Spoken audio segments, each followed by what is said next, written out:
Est-ce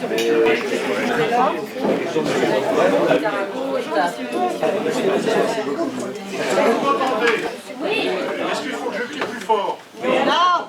Donc bienvenue à cette Xème journée pacifiste du 11 novembre. C'est vrai que ça fait plus de 15 ans qu'on se réunit tous les 11 novembre, et dans l'esprit de Henri Barbus, que vous connaissez certainement.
Ce qu'il faut, c'est pouvoir échanger, me semble-t-il.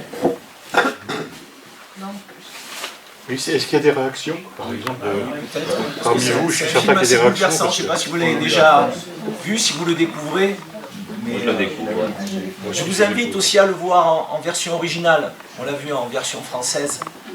Et voilà, la version originale est très très forte. Et puis il y a cette musique de Richter qui est assez sublime et qui souligne l'horreur de la situation de soldats. Ce qui fait écho aujourd'hui, c'est que c'est pareil. Là, les gens qui sont en train de bombarder Gaza, ceux qui sont rentrés sur le terrain, ben, ce sont des gens de 20 ans, ce sont des soldats. Ça peut rappeler aussi, faire écho à ce qu'on a vécu dans la guerre d'Algérie et à tous les traumatismes que cela entraîne. C'est-à-dire que quand on est une force occupante, qui est dirigée par un État qui ne respecte pas le droit international et qui est un État qui colonise, on a en face bien sûr une réaction armée et qui devient d'autant plus violente que tous les mouvements pacifiques eh bien, sont réprimés par une violence extrême. On peut penser par exemple aux gens qui manifestent pour les camps contre le mur depuis des années et qui subissent une répression terrible.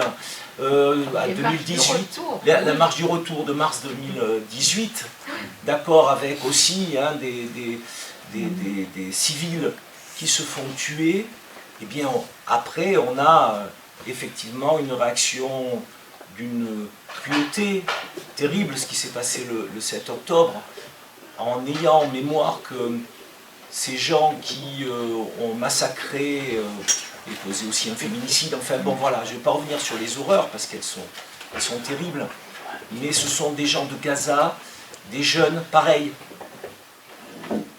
20 ans, qui ont connu pratiquement que l'occupation, 15 ans d'occupation, hein, d'enfermement. 5 guerres. 5 guerres, d'accord, avec des familles qui ont été décimées, ainsi de suite, leur entourage, des gens qui connaissent. Et bien sûr, là, ça nourrit une violence. Et du côté de l'oppresseur, eh bien, on a ces soldats qui, tout jeunes, qui tuent et puis qui pleurent, parce que c'est une formule aussi. On a reproché d'ailleurs à Harry Folman après hein, de dire que finalement c'est l'habitude des Israéliens qui répriment et tuent, puis après s'aperçoivent de ce qu'ils ont fait, parce que ce sont des... En fait, il y a une population aussi israélienne qui, au bout du compte, est traumatisée par ce qu'elle fait. Voilà, c'est exactement ce que raconte le film. Le nombre de soldats, de jeunes qui partent après en Amérique latine, en Inde, et qui essayent de survivre à ce traumatisme par la drogue, ainsi de suite, est considérable. C'est-à-dire que ce long conflit est en train de... et mine, pas en train, mais mine depuis des décennies de population de manière atroce. Voilà. Je sais pas si... Oui, avec, je rajouterais ce qu'on voit bien dans le film, c'est-à-dire ce morcellement des niveaux de responsabilité qui font que, voilà, de reconstruire une mémoire de ce qui s'est passé, voilà, est très très difficile et participe du traumatisme, d'ailleurs, me semble-t-il. Voilà. Ce que vous disiez par rapport à la guerre d'Algérie, que je n'ai pas connue, mais j'ai connu les gens qui étaient allés, c'est pareil, ils n'en parlaient pas. Par contre, en 2008, Mireille, Oui, plus fort, Jacques. en fin d'année 2008, c'est l'opération Plomb durci, où il y a eu des massacres épouvantables sur Gaza. C'est là que les bombes au phosphore ont été expérimentées pour la première fois. Et nous avions fait une manif à Lille, où il y avait 200 personnes quand même, contre la guerre. 2008, l'année où il a fait ce film. Oui. C'est sans arrêt, il y a eu 2004. En fait, je le disais, il y a sans arrêt, on passe l'éponge, elle n'a même pas le temps de sécher l'éponge. Donc ce que disait Marc tout à l'heure. Et à bas bruit, ce qu'on ne dit pas aujourd'hui, c'est ce qui se passe en Cisjordanie, c'est-à-dire là aussi, il y a plus de 140, presque 150 morts en quelques mois. Plus... Non. Depuis le 7 octobre. Depuis le 7 octobre, pardon. Il y a 160... Oui, au niveau de la FPS, donc l'association France-Palestine Solidarité, l'analyse, enfin les termes qu'on emploie, c'est pas guerre Israël contre Hamas, ce qu'on entend dans les médias. Je parle de ce qui se passe bien sûr maintenant, mais c'est bien une guerre d'Israël contre la totalité du peuple palestinien. Et voilà, un des arguments qu'on emploie, c'est ce qui se passe en Cisjordanie. En Cisjordanie, ce n'est pas le Hamas qui dirige, qui peut être dirigé. Voilà, ça nous emmène peut-être sur un autre débat si on parle là-dessus. Mais de toute façon, c'est pas le Hamas qui, comme à Gaza, peut être, est à la tête de ce qui se passe. Pour autant, en ce moment, depuis le 7 octobre, il y a près de... j'ai noté ça sur mon calepin, mais il doit y avoir 191 Palestiniens de Cisjordanie qui ont été tués par les soldats de l'armée d'occupation israélienne ou par les colons en petit nombre. Sachant que les colons sont, eux, de toute façon, soutenus par l'armée et bien évidemment armés même par l'État israélien. Donc, et en plus de ça, il y a tous ceux qui sont déplacés, c'est-à-dire qu'on n'en parle pas, mais en ce moment, il y a un mouvement de nettoyage ethnique en Cisjordanie même, alors qui cible particulièrement les communautés bédouines. Mais il y a une centaine, j'ai noté les chiffres si vous voulez les avoir exactement, mais une centaine de communautés bédouines qui sont expulsées suite au harcèlement qu'ils subissent quotidien, aux destructions qu'il y a, et donc qui quittent actuellement leur village dans la vallée de Jourdain, du côté des collines du sud d'Hébron. Voilà, il y a des endroits qui sont particulièrement ciblés et où donc il y a un mouvement de nettoyage ethnique. C'est bien en ce moment ce qui se passe depuis le 7 octobre, une attaque totale contre la population, le peuple palestinien. Même si les Gazaouis sont ceux qui payent bien évidemment le prix le plus élevé, sachant que, j'allais dire, dans Gaza, la population est complètement cloîtrée, emprisonnée, hein, c'est un terme qui est employé, Gaza, prison à ciel ouvert. Moi, je dirais pas à ciel ouvert parce que ils en reçoivent aussi plein par le ciel. Donc, c'est une prison, point, une cage, en ce moment sous un siège total, ça vous le savez. Mais en Cisjordanie aussi, alors on disait, entre les checkpoints, les barrages, etc., en une demi-heure, Israël peut immobiliser la totalité de la Cisjordanie, et c'est en partie ce qui se passe maintenant. C'est-à-dire que les différents gouvernorats en Cisjordanie, c'est-à-dire les territoires autour des grandes villes comme Ramallah, comme Hébron, comme Naplouse, la population ne peut pas se déplacer en Cisjordanie. Ils sont là limités totalement dans leur mouvement, encore plus que maintenant.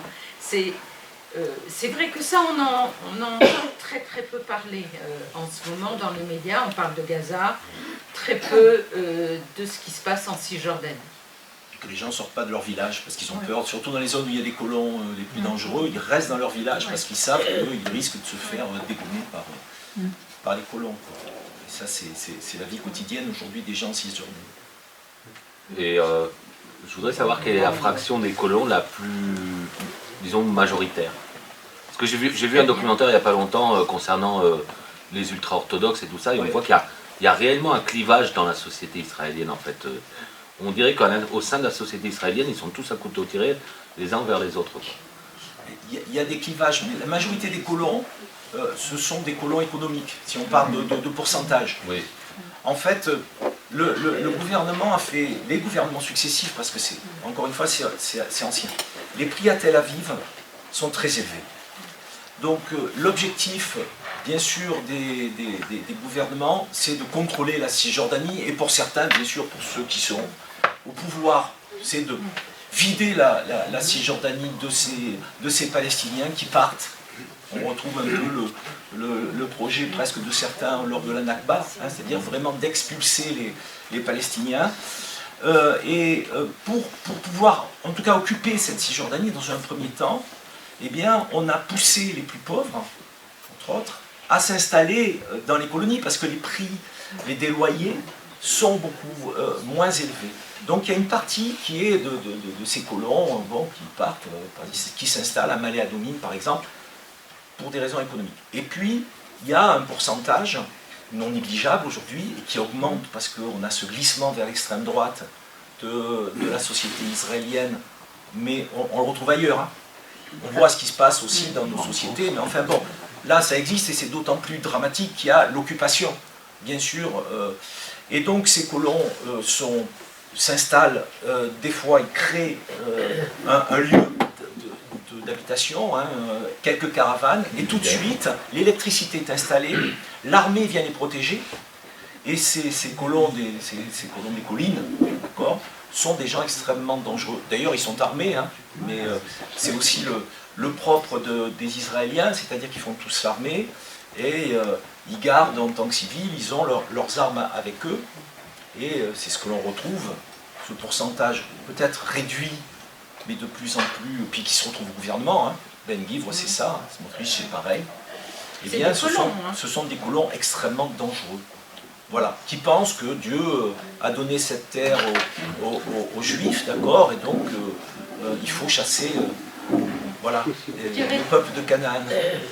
Pour compléter, peut-être, je dirais que il y a vraiment une logique au niveau de l'État, c'est-à-dire que, comme le disait Christian, il y a ces avantages financiers, les loyers moins chers, etc., qui incitent les nouveaux arrivants, ceux qui font leur alia, les juifs qui feraient leur alia, ou des Israéliens qui ont du mal à vivre voilà, dans ce qu'est Israël depuis, voilà, on va dire, le plan de partage, 67, voilà, ils vont aller dans les colonies, sachant qu'on est dans un régime d'apartheid, c'est-à-dire qu'une partie des colons, selon moi, n'ont pas forcément conscience d'où ils sont et de ce qu'ils vivent. C'est-à-dire pour eux, ils sont en Israël. Il faut savoir, il y a des routes qui sont réservées uniquement pour les colons, pour les Israéliens. Il y a des plaques, des systèmes de plaques d'immatriculation des véhicules qui permettent de savoir très facilement, on voit passer la voiture, on sait si elle a une plaque israélienne ou une plaque palestinienne, et en fonction de la plaque, les véhicules peuvent circuler sur une route ou une autre.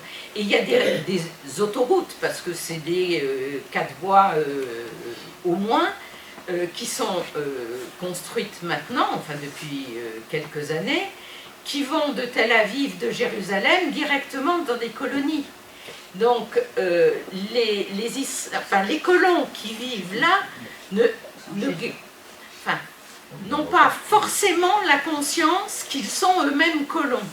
D'autre part, les colonies, comme le disait Christian, c'est au départ un avant-poste, c'est-à-dire 3 caravanes, et puis qui, il y a quelques années, était jugé illégal, même par Israël, et qui maintenant, depuis 2018, et alors en 2018, c'est pour moi la référence de Israël votant la loi État-nation du peuple juif qui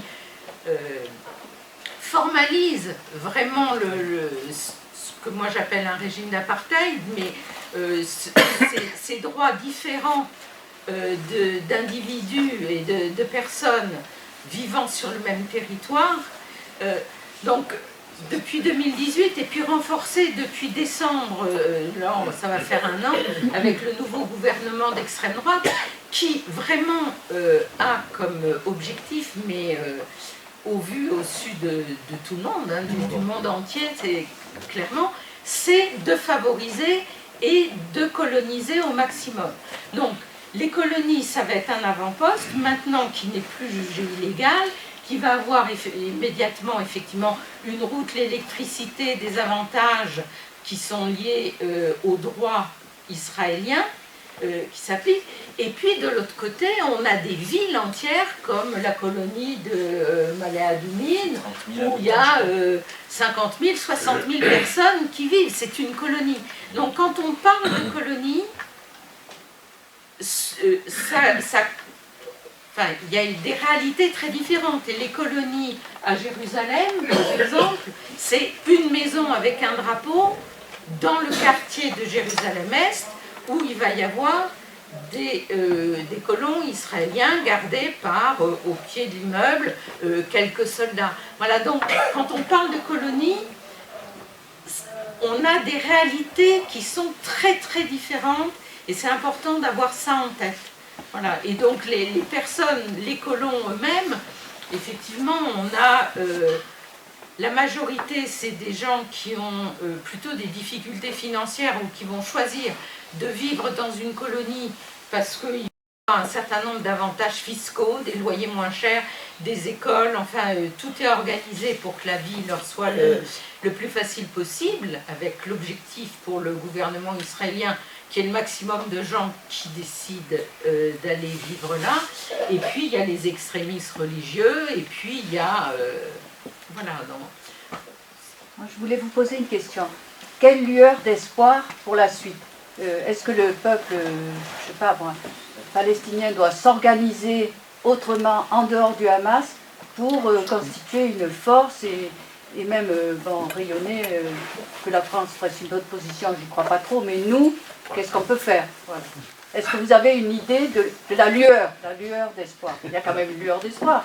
Pour ce qui est de l'organisation, après oui, par rapport au Hamas aussi, parce que le Hamas il s'est infiltré quand même. Pour ce qui est de l'organisation des Palestiniens, tout a été fait pour les diviser, les Palestiniens, voilà, d'une manière assez... Voilà, le pouvoir israélien a tout fait. Par exemple, je vous donne juste un exemple, voilà, puisqu'on parle du Hamas aujourd'hui, de 2007, entre autres, d'accord, de sa prise de pouvoir. Quand en 2004, Abbas arrive au pouvoir, d'ailleurs à la suite de la mort étrange d'Arafat quand même, hein. Ok, bien. On soupçonne bien sûr qu'il était assassiné. Tout le monde a présenté Abbas comme l'homme qui allait permettre la paix, puisque Arafat avait été montré du doigt. Et on sait aujourd'hui, parce que on a souvent la réalité historique qui apparaît quelques mois, quelques années après, on sait qu'Arafat, qui avait été désigné comme l'homme qui ne voulait pas la paix, en fait, avait été coincé par Barack et par Clinton d'ailleurs, hein, tous les deux. Donc, Arafat meurt, c'est bon, le terroriste disparaît, d'accord, pour les Israéliens. Et puis il y a Abbas, et la communauté internationale a dit, voilà quelqu'un de bien qui va négocier. Rien n'a été offert à Abbas, rien. Et donc, on a les élections de 2006, où entre entre le Fatah, pardon, et le Hamas continuait à résister et à lutter contre l'occupation, eh bien, la majorité des Palestiniens vont élire le Hamas. Qu'est-ce qui se passe dans la communauté internationale? Non, on bloque tout. Et il y a la prise de pouvoir, avec peut-être une tentative de renversement du Hamas par Darlan, qui revient à travers les Émirats Arabes Unis, peut-être qu'on va vouloir installer à la tête de l'autorité palestinienne, je ne sais pas, enfin bon. Mais toujours est-il que donc il y a cette prise de pouvoir en 2007. Donc il y a une division politique, il y a une division géographique, la bande de Gaza isolée, Jérusalem-Est avec un statut très particulier, la Cisjordanie, d'accord, et bien sûr pour s'unir, pour arriver à trouver une solution, c'est compliqué. La solution, on la connaît, c'est que enfin la communauté internationale, et surtout dans cette communauté internationale, alors peut-être qu'on aura les nouvelles puissances hein, qui vont faire bouger les choses, je l'espère. Finalement, peut-être la Chine, enfin bon. Mais les États-Unis et l'Europe fassent bouger les choses. Pour l'instant, on ne voit rien arriver, c'est certain. Sauf qu'avec le drame qui a eu lieu, peut-être que les lignes vont bouger. Mais sur combien de morts, c'est ça l'atrocité. Voilà. Peut-être qu'il y a d'autres questions. À qui profite le crime? Parce qu'en fait, le Hamas, il savait bien qu'il allait déclencher une répression, pas les gars qui y sont allés, mais le Hamas, les dirigeants, savait bien que ce type d'action allait déclencher une répression sauvage. Et ça sert plus Netanyahou que ça ne le dessert, quelque part. Moi, j'avais l'impression que depuis quelque temps, il y avait une espèce d'opposition qui naissait en Israël, qui s'opposait aux colonies, à l'extrême droite, etc. Là, on les a muselés pour le coup. J'ai l'impression que les puissances occidentales vont encore plus sortir les dents contre les Palestiniens. Donc si ce n'est pas encore aboutir à deux camps mondiaux, je ne vois pas, au contraire, les choses vont les colères vont se cristalliser. Là, ça va pas ça bloque les choses plus que ça ne les débloque. Non, je ne sais pas si vous êtes d'accord. Hein. Et après, oui, c'est surtout que je vois qu'il y a des personnes qui veulent s'exprimer. Tu veux répondre tout de suite? On prend peut-être... Je voudrais revenir un petit peu aux origines. Et depuis quand cette comédie se développe? Ça fait 75 ans. Il y a 75 ans, l'ONU a pris comme disposition de créer un État pour les Juifs séfarades et ashkénazes qui venaient soit de l'Europe de l'Est ou de l'ancien Empire ottoman. Alors on a voulu créer un État et tous les pays de l'ONU ont voté pour créer deux États en 1948. Un pour les Juifs, c'était pas Israël encore, c'était la Palestine, et un pour les Palestiniens. L'ONU a envoyé comme émissaire le comte Bernadotte, suédois. L'objectif de Bernadotte, c'était de créer les meilleures conditions pour qu'il y ait deux États viables. Le comte Bernadotte a été assassiné en 1948. Par qui? revenir à ça. Non, non, mais c'est vrai. Il faut revenir à ça parce que c'est un commando de l'Irgun, Stern par la suite, composé de 3 personnes, qui a assassiné le comte Bernadotte, envoyé de l'ONU, pas n'importe qui était accompagné par, je crois, un colonel français. Ils ont été assassinés tous les deux. Par 3 tueurs. Ces 3 tueurs, il y en a un qui a été le garde du corps du premier président, Ben Gourion. Ça commençait mal. Très très mal. Alors il faut revenir déjà là. Ensuite, on s'est aperçu que personne ne voulait, pas plus d'ailleurs les Palestiniens que les Juifs ne voulaient 2 États. Mais personne n'a poussé pour essayer de créer des conditions. Et après la mort de Bernadotte, eh bien ça a traîné. Puis après, il y a quand même des points de repère avec Arafat, avec Rabin, Bill Clinton. Ils ont même eu, Arafat et Rabin, le prix Nobel de la paix. Le prix Nobel de la paix. Rabin a été assassiné. Par qui? Par Netanyahou. Pas Netanyahou. Par un juif extrémiste. Mais ce juif extrémiste a dû entendre certainement, comme beaucoup d'autres l'ont entendu, que M. Netanyahou disait « mort à Arafat, mort à Rabin ». Parce qu'il faudrait peut-être situer un peu les responsabilités. Le Hamas, il a des responsabilités graves dans le massacre qui a été fait. Mais lorsque pendant 75 ans,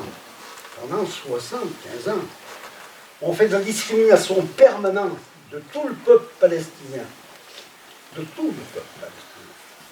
et qu'on a un objectif principal, c'est de faire partir tous les Palestiniens pour que les Juifs israéliens occupent, y compris la Cisjordanie. Regardez les surfaces au départ, après 1948. Regardez maintenant les surfaces occupées par les Israéliens. Regardez le mitage de la Cisjordanie avec les colons. C'est bien les colons. Nous, on avait, je crois, les Français, on a dépassé les 25 colonies. Hein, on en avait au moins 25. On a réglé notre problème.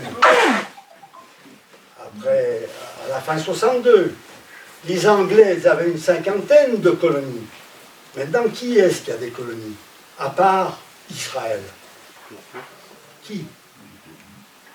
Et depuis 75 ans, on parle de paix. Tout le monde parle de paix. Tous les pays, l'ONU parle de paix. Qui, chaque fois, au niveau des conseils de sécurité, s'oppose au moindre arrangement qu'il peut y avoir à l'intérieur des terres de Palestine, des États-Unis. Ça va faire réfléchir quelqu'un. Voilà ce que je voulais vous dire. Il y avait un... Monsieur, vous vouliez prendre la parole et puis Ouais, peut-être... je voulais intervenir parce que je fais partie du mouvement de la paix. Et je me rappelle quand on a fait le bateau pour la Palestine à Marseille. Et on avait dénoncé le gouvernement palestinien, israélien, qui a empêché le bateau d'aller en Israël. C'est à Gaza. C'est à Gaza. Vous ne pouvez pas rentrer dans les eaux territoriales de Gaza. Ce qu'il y a, c'est que il y a quand même quelque chose, je vais quand même accuser les gouvernements français qui n'ont pas levé un petit doigt un rapport à l'Israël qui a occupé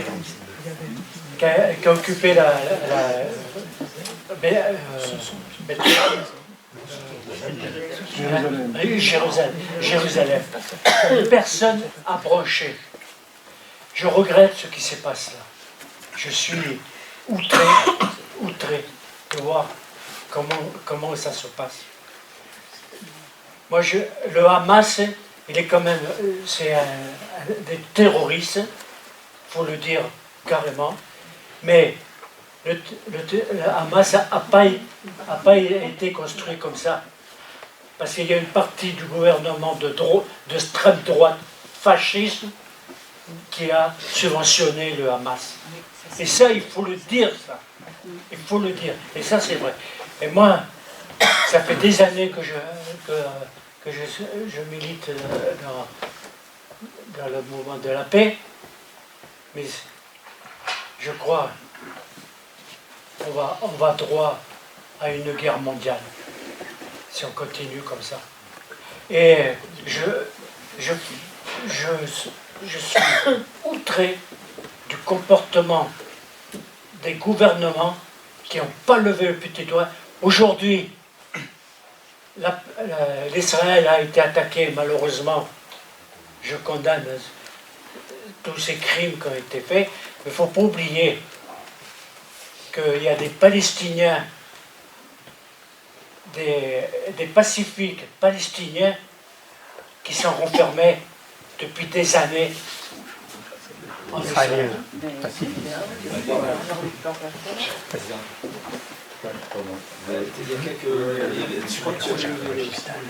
Et après, 1, 2, 3.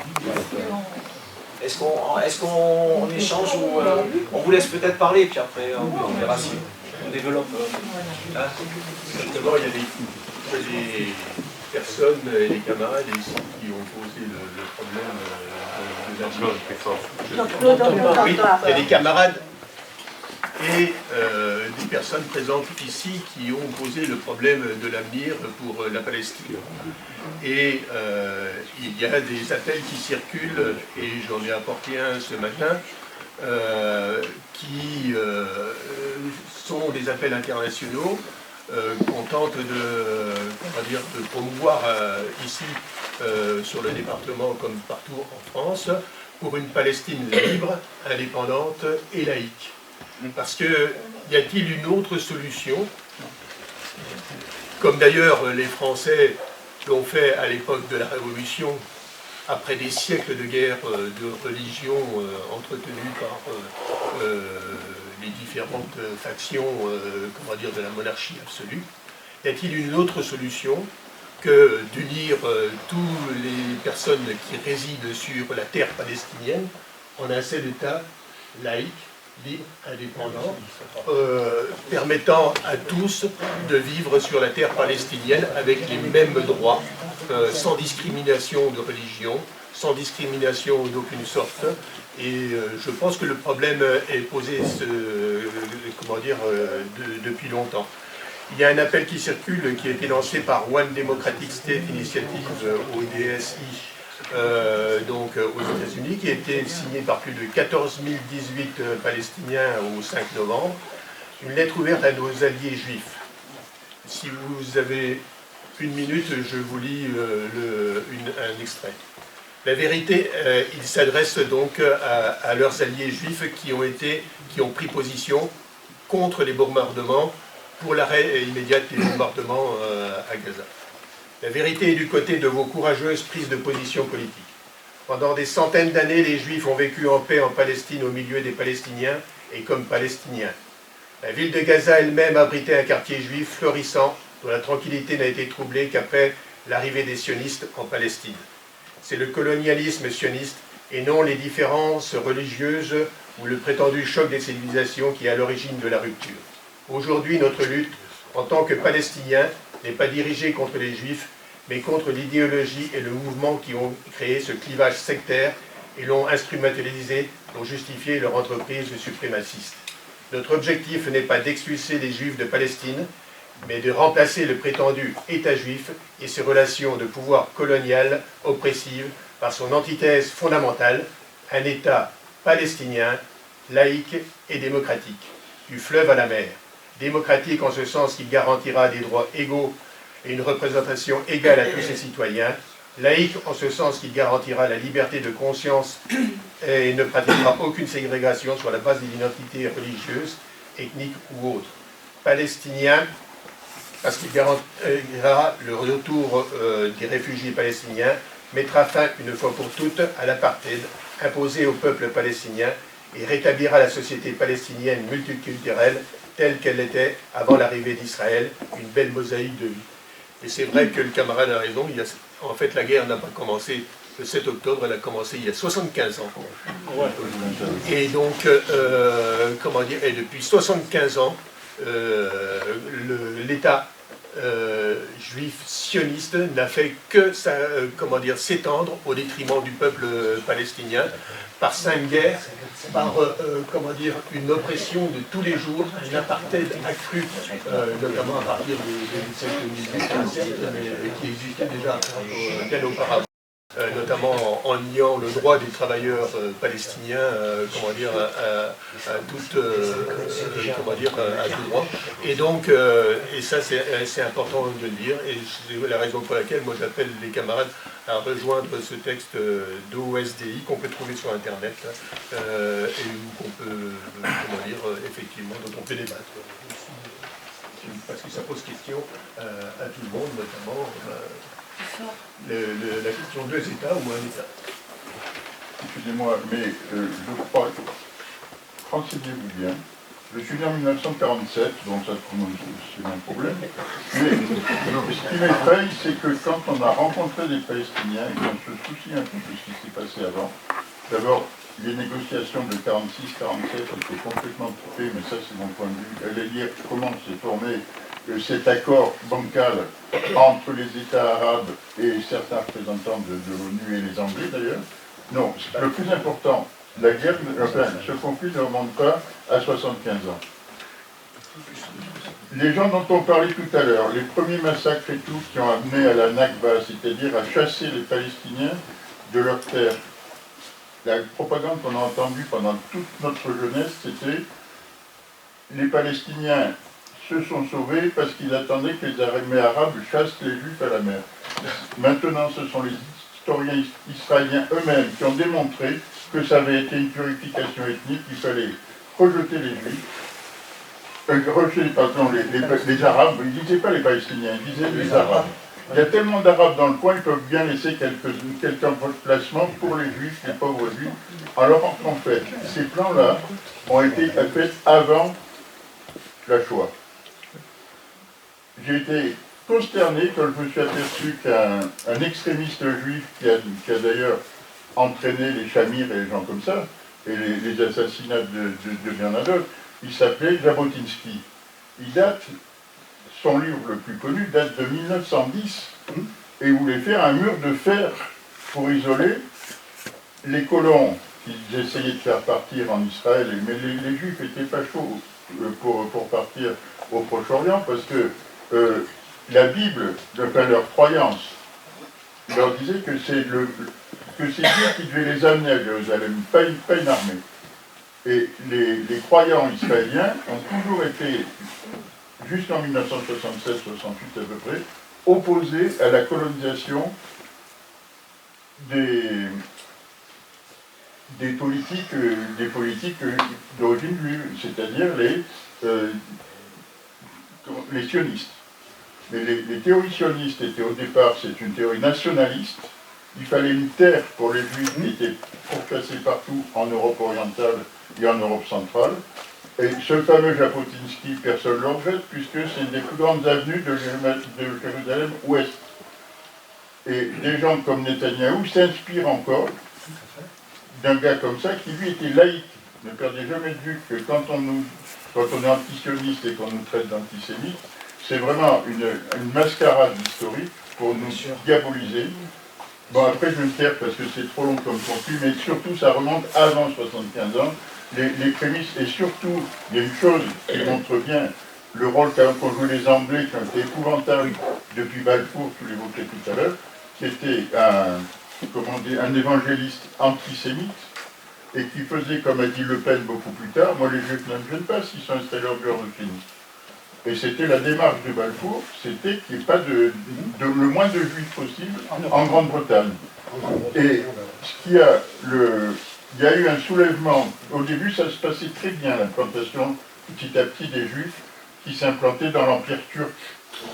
Les Turcs ne faisaient pas de discrimination jusqu'à la fin de la Première Guerre mondiale entre les Juifs, les Grecs. C'était un empire. Donc même les chrétiens avaient accédé à des rôles de pouvoir et tout en Turquie. Après, ça s'est gâté avec les affrontements de nationalisme, mais surtout,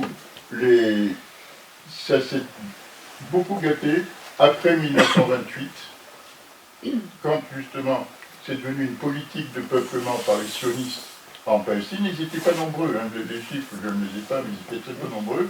Et il y a eu un premier soulèvement palestinien qui a été écrasé dans le sang de 1935 à 1938 et qui était parti de Jaffa. Le grand-père de Safwan Qassem, qui a dirigé une AFPS dans le 06, ça a été pendu en 1938 par les Anglais, parce que les Anglais avaient interdit aux Arabes ne serait-ce qu'un couteau sur eux, alors qu'ils armaient les colons juifs, déjà. Ça, c'est 1937-1938. Excusez-moi de vous embêter avec ça, mais après, la Nakba, et la Nakba, c'est vraiment une catastrophe, parce que les sionistes se sont réfugiés derrière le drame de la Shoah, l'épouvante de la Shoah, pour essayer de culpabiliser. Mais qui ils auraient dû culpabiliser? Les Occidentaux. De 1917 à 1947, les Occidentaux ne voulaient pas de Juifs chez eux. C'est l'histoire de... Je finis là-dessus. C'est le fameux bateau qui partait de Marseille, plein de Juifs. L'Exodus était plein de Juifs rescapés des camps, parce qu'aucun pays occidental n'en voulait. Et ils ont finalement réussi à l'orienter vers la Palestine, parce que là, finalement, c'était une terre sans peuple. Je passerai la parole après aux autres, parce qu'il y a deux non, mais questions. j'arrête. Je voulais juste...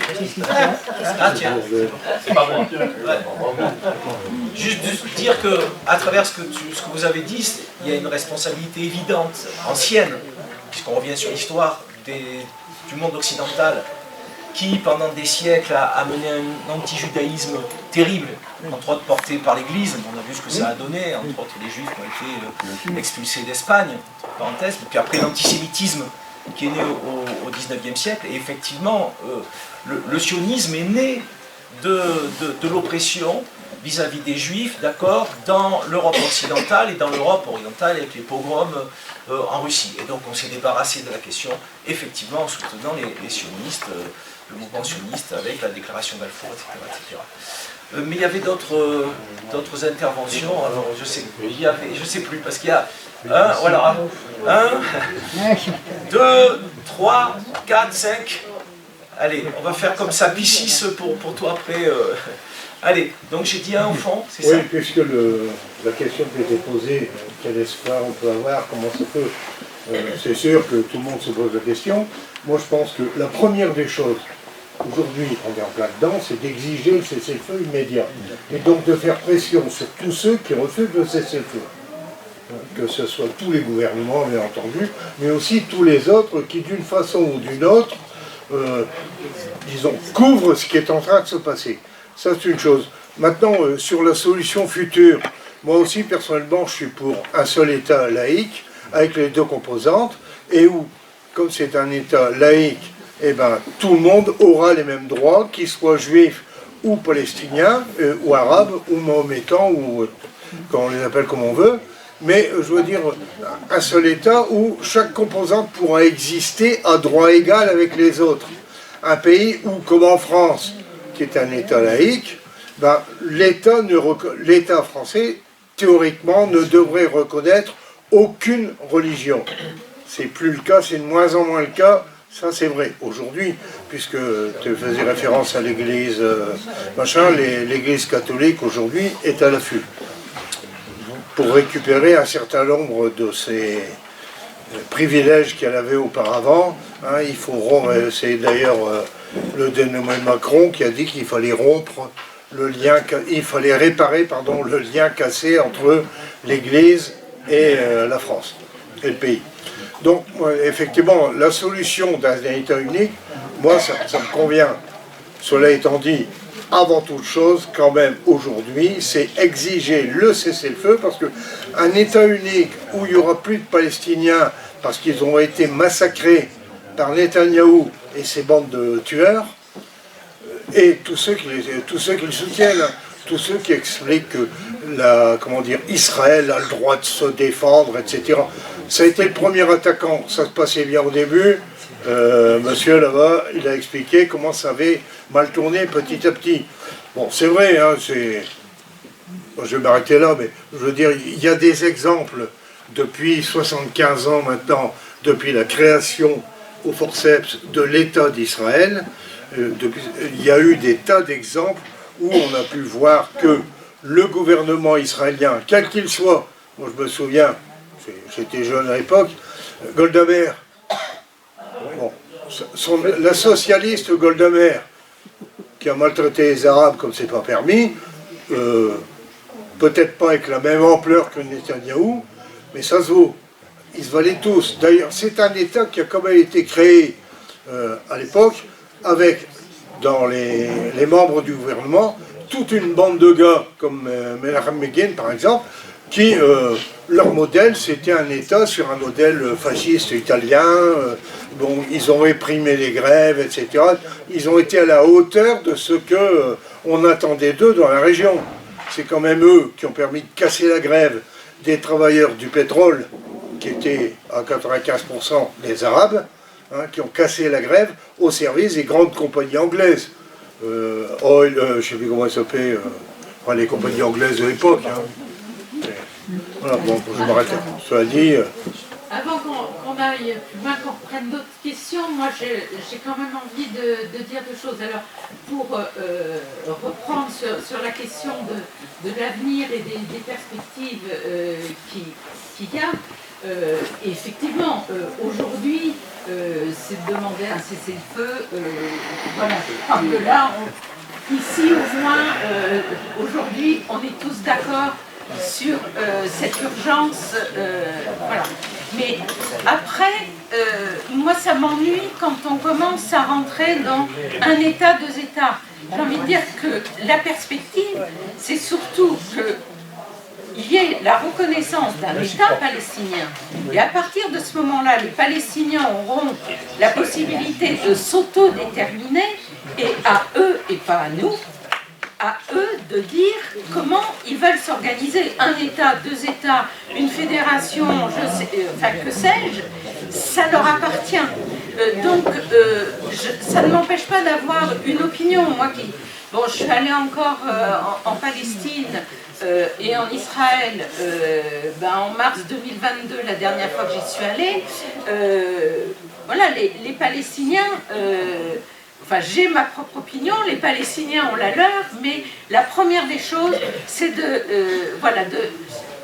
la France, d'exiger de la France et des pays européens, parce qu'il n'y a pas de pays européens, hormis la Suède, qui ont reconnu l'État de Palestine. C'est quand même, quand on l'a dit, la responsabilité de la France et de la Grande-Bretagne sur la situation qu'il y a là-bas, puisqu'on parlait d'histoire, on pourrait aussi évoquer les accords Sykes-Picot qui sont partagés ce territoire en tout impérialisme et capitalisme, si on peut en parler, de l'époque. Voilà, mais je ne veux pas revenir sur l'histoire, il y a pas mal de choses qui ont été dites, mais sinon, dans les perspectives aussi, il y a le droit international, c'est-à-dire comment faire pour nous qui sommes extérieurs, si ce n'est de demander que le droit international soit appliqué. Or, Israël ne tient compte d'aucune des résolutions de l'ONU, ne les applique pas, n'applique pas le droit international, et là, on peut exiger, nous, alors c'est en termes de rapport de force, comme toujours, mais ça veut dire que c'est... la population, les civils que nous sommes, qui peuvent faire pression sur nos élus, sur notre gouvernement, si on parle de l'Europe, sur les gouvernements de l'Union européenne, pour qu'il y ait une reconnaissance de l'État de Palestine. Et puis il y a également, parce que les Palestiniens, ça on n'en parle pratiquement jamais dans les médias, mais ne restent pas sans rien faire. C'est-à-dire que ce ne sont pas que des terroristes du Hamas. Je dis ça avec des pincettes. Vous comprenez que c'est un peu de l'humour noir de ma part. Mais il y a de très grandes ONG des droits de l'homme en Palestine et qui portent à la Cour pénale internationale un certain nombre de dossiers, de plaidoyers. Et il faudrait que la Cour pénale internationale fasse son boulot, c'est-à-dire enquête sur le régime d'apartheid qui est documenté par Amnesty International, par B'Tselem en Israël, par Human Rights Watch. Je parle très mal anglais, donc excusez. Merci, vous avez compris ce que je voulais dire. Et d'autres, mais il y a aussi des ONG palestiniennes qui ont documenté, et ils sont bien placés pour le faire, ce qu'il en est du régime d'apartheid. Et puis il y a sur les crimes de guerre, donc crimes de guerre, ça a été accepté par la Cour pénale internationale, d'accepter le dossier, donc de réaliser l'enquête sur ce qui s'est passé depuis 2014. Donc ça veut dire c'était pas la dernière guerre, mais une des dernières guerres ou attaques d'Israël sur la bande de Gaza. Voilà. Et puis, forcément, ce qui se passe maintenant, voilà. Et le dernier maillon, il me semble, c'est d'avoir des sanctions, c'est-à-dire de demander à nos gouvernements, à nos États, qu'il y ait des sanctions économiques. Elles ont pu être prises contre la Russie ou d'autres États. Pourquoi pas de sanctions contre Israël? Donc ça, c'est aussi un autre volet sur lequel on peut agir. Je parle d'ici, c'est-à-dire des perspectives. Qu'est-ce qu'on peut essayer de maîtriser, nous, en tant que Françaises ou Français ou voilà, habitants. Il nous reste peu de temps parce qu'on m'a dit que voilà, il restait 5 minutes tout à l'heure, vous avez vu. Donc il va falloir, si on prend une question ou deux, il va falloir être très court. Alors je suis désolé, vous aviez voulu intervenir à des gens qui n'ont pas parlé, donc je vais donner la parole à des gens qui n'ont pas parlé. Alors vas-y. Moi j'ai une question. Je n'ai pas de déclaration à faire, j'ai une question. Que pensez-vous des risques d'extension du conflit? Oui. Alors, on prend encore une autre question, peut-être, et puis après... allez, tu as certainement... Oui, on voit un affrontement entre deux peuples. Mais c'est aussi deux conceptions de la vie en société qui sont en cause. Quand un peuple qui en opprime un autre ne peut pas être libre non plus. Et donc, il y a du côté des Palestiniens et du côté des Israéliens, des gens ni sionistes, ni islamistes, etc. Et quand on voit la manifestation qui est prévue demain avec toute la gamme macroniste jusqu'au Rassemblement national, il faut espérer qu'il n'y aura personne, disons, de progressiste ou de gauche pour y participer au nom de je ne sais quelle responsabilité et condamnation de crimes de guerre seulement d'un côté et pas de l'autre.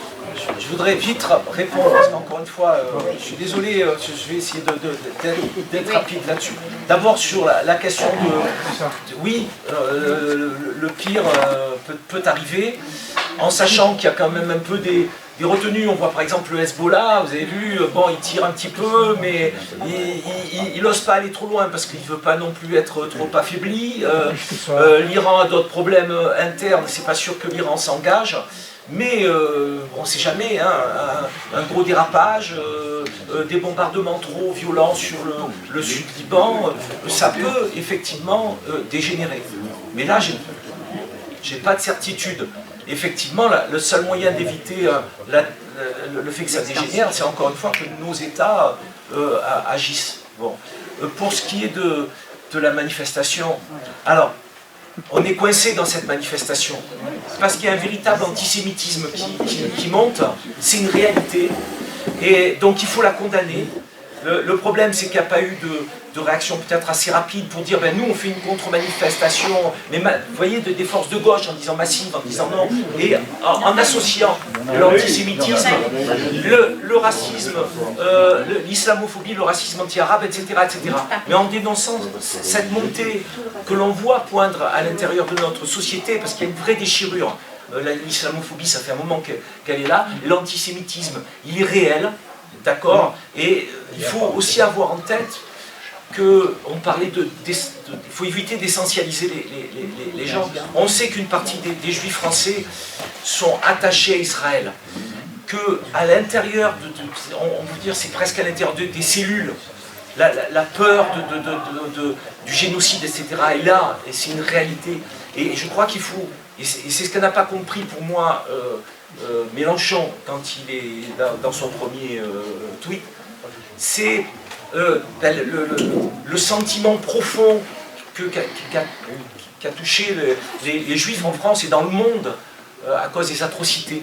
Donc voilà, sur la manif, alors le problème c'est qu'on est coincé parce que derrière il y a le Rassemblement National et compagnie, donc on s'en sort plus là. Et puis ils ont lancé ça comme ça, voilà, on sait bien qui a lancé ça. Voilà, donc ça c'est un autre problème, mais on est coincé. Mais nous on n'est pas antisémitistes du tout. Non, voilà. non, mais voilà. Allez, il y a une dernière intervention, parce qu'il y a ce monsieur qui levait le doigt. C'est juste pour étendre effectivement la question de la dame, c'est qu'effectivement il y a des risques de conflit mondial également. Parce que dans les questions du Moyen-Orient n'ont pas été résolues depuis pratiquement la Première Guerre mondiale. Et là, il y a actuellement des dangers, notamment sur les questions kurdes, arméniennes, druzes également. C'est vraiment un nid qui est à résoudre de façon un peu plus globale. Or, la volonté des impérialistes derrière, c'est de bloquer tout ça et faire leur business là-dessus. Donc là, on a, en tant que personne étant mobilisée sur la paix, je crois qu'il faut avoir une vue un peu plus lointaine là-dessus. Effectivement, les interventions là se sont complétées, mais je crois qu'il faut voir ce danger-là. Voilà. Alors, pour compléter, qu'est-ce qu'on peut faire par rapport à Israël? Je parle des Français, hein. Il faut arrêter de pratiquer une politique de vente d'armes et de travail sécuritaire, parce qu'il y a on sait qu'il y a des manœuvres qui sont menées des fois entre l'armée française, à dire l'armée française et l'armée israélienne. Ça, c'est un vrai problème. Puis pour les sanctions, il faut rappeler, parce qu'on parlait de sanctions, là c'est un vrai problème. Donc on arrête de vendre des armes. Oui, non mais c'est tout après, mais dans toute la région. Parce qu'on en a vendu à Al-Sisi, qui opprime son peuple, on en vend aux Émirats Arabes Unis, d'accord, et qui ont, et en Arabie Saoudite, qui ont massacré les Yéménites, etc., etc. Donc c'est vrai que la vente d'armes, c'est un vrai problème.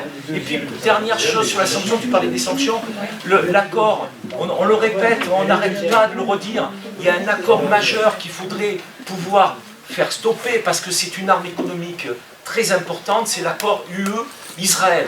Parce que Israël est un partenaire privilégié dans ses échanges commerciaux avec l'Union européenne. C'est le premier partenaire, l'Union européenne, pour Israël. Donc si on mettait fin à cet accord, si on taxait les produits non seulement issus des colonies, mais l'ensemble des produits venus d'Israël, à la hauteur d'un autre État, et on aurait déjà un moyen de pression. Ça, on ne l'exerce pas et c'est terrible, on n'utilise pas.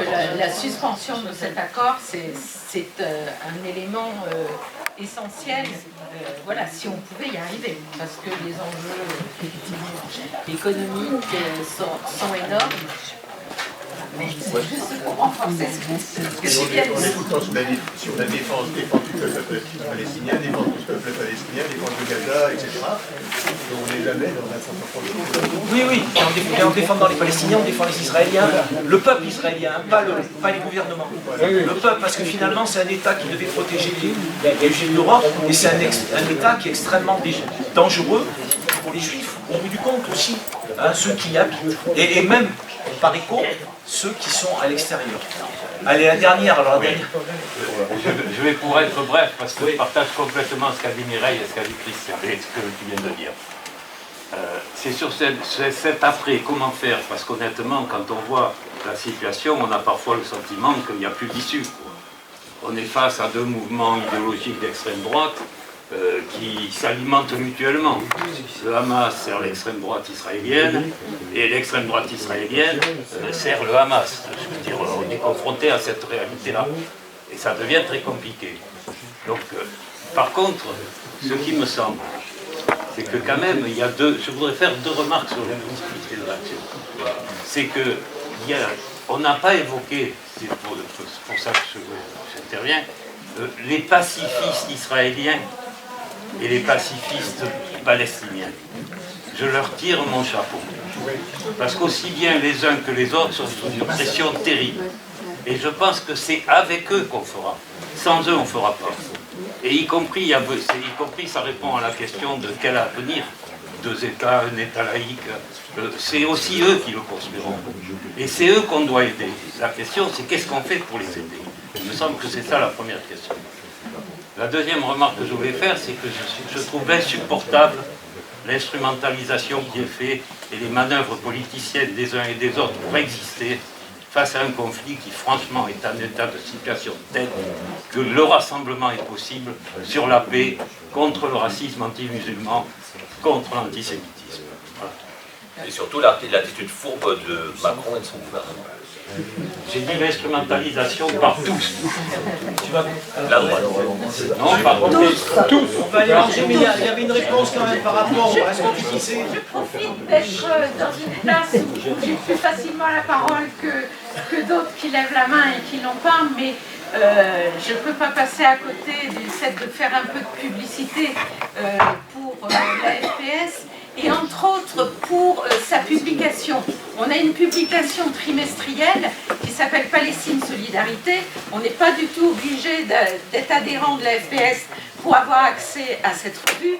Et dans cette revue, on donne systématiquement la parole, c'est-à-dire ils écrivent des articles où on les interviewe, à des Israéliens anticolonialistes, parce que on tourne autour du pot, mais le mot n'a peut-être pas été dit. Il y a bien un colonisateur et des colonisés. Donc des Israéliens pacifistes ou anticolonialistes.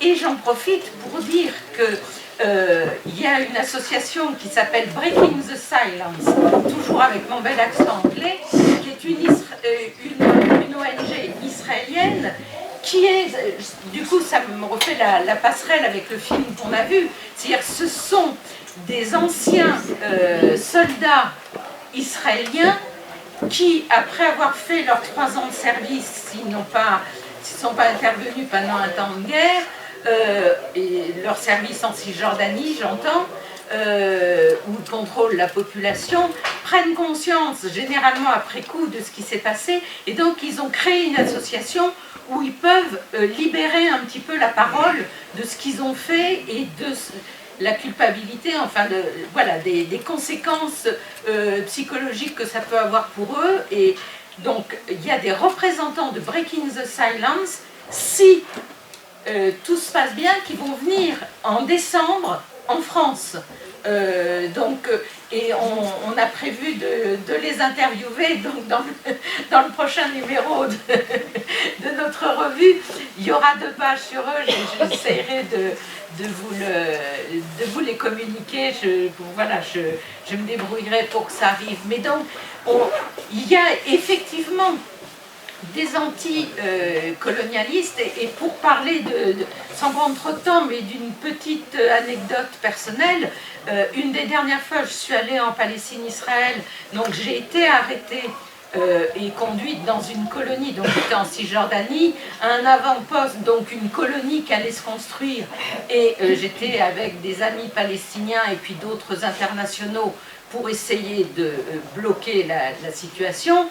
Le résultat, c'est que les colons qui tenaient cet avant-poste ont appelé l'armée. L'armée est venue et on a été 14, dont des journalistes, mais on était 5 Français, dont moi, à avoir été arrêté. On a été conduits à la colonie d'Ariel, qui est une très grosse colonie qu'il y a en Cisjordanie, donc une colonie illégale, mais qui a voilà, tout pignon sur rue. Donc on a été arrêté là. Et il a fallu, c'est un Israélien qui a été caution pour nous du fait qu'on puisse être libéré. C'est-à-dire que c'est bien un Israélien anticolonialiste qui s'est déplacé juste en pleine nuit dans la colonie pour pouvoir nous aider. Et c'est pas un cas d'exception.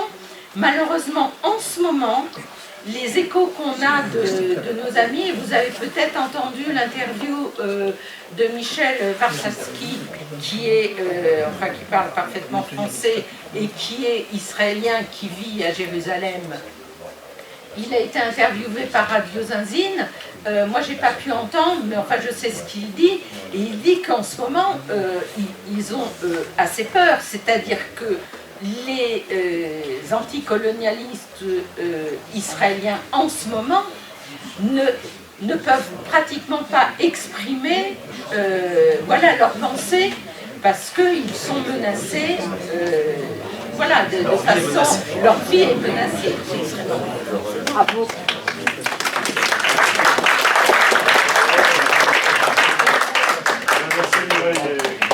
S'il vous plaît, à l'instant là, l'apéritif est servi en bas.